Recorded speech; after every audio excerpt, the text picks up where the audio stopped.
दोस्तों 10 साल के बाद स्ट्रेंजर थिंग अपने इख्तिताम को पहुंचा। कोई लोग कह रहे हैं कि इसका इख्तिताम अच्छा नहीं था, कोई कह रहे हैं इसका इख्तिताम बुरा था, या कुछ लोगों को बहुत ज़्यादा इमोशनल लगी है।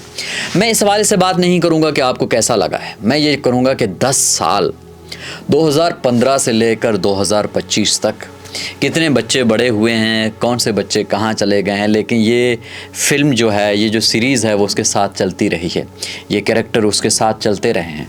फॉर एग्ज़ाम्पल मेरे जैसे इंसान के लिए जो डस्टिन का कैरेक्टर था वो मेरे दिल के बहुत करीब था, अभी भी है। मुझे तो यकीन नहीं हो रहा ये किस तरह से ख़त्म हुआ है। लेकिन कहानी ऐसे है कि बेसमेंट से एक कहानी स्टार्ट हुई 3 बच्चों के ऊपर, 3 दोस्तों के ऊपर, माइक, विल और डस्टिन, और साथ में आके जुड़ती हैं 11। असल में 11 के जुड़ने से ये कहानी आप कहें कि स्टार्ट हुई थी, और पिछले 10 सालों में हमने देखा ये कहानी उतार चढ़ाव में कहाँ कहाँ चलता रहा। अपसाइड डाउन, अबैस और बहुत सारी चीज़ें हैं जो इसमें ऐड होती रही हैं।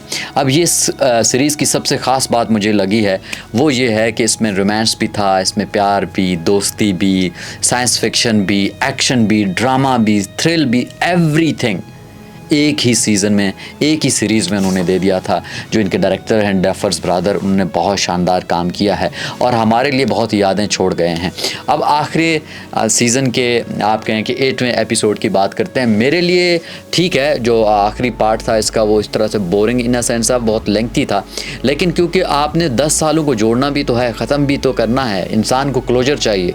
तो क्लोजर के लिए चाहिए होता है कि हर चीज़ के जो हैपनिंग है उसकी आप एक रीज़न दे सकें।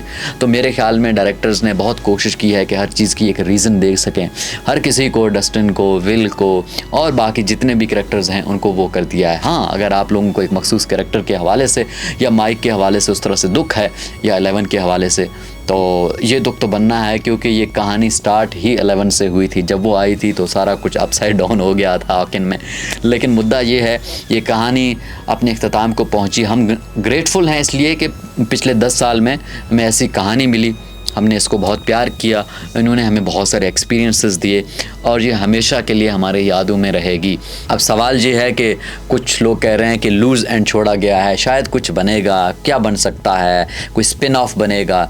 बिल्कुल, डफर्स ब्रदर ने कहा है कि ये इसमें हम स्पिन ऑफ बना सकते हैं, लेकिन आप ये नहीं कहेंगे कि वो स्ट्रेंजर थिंग्स होगी।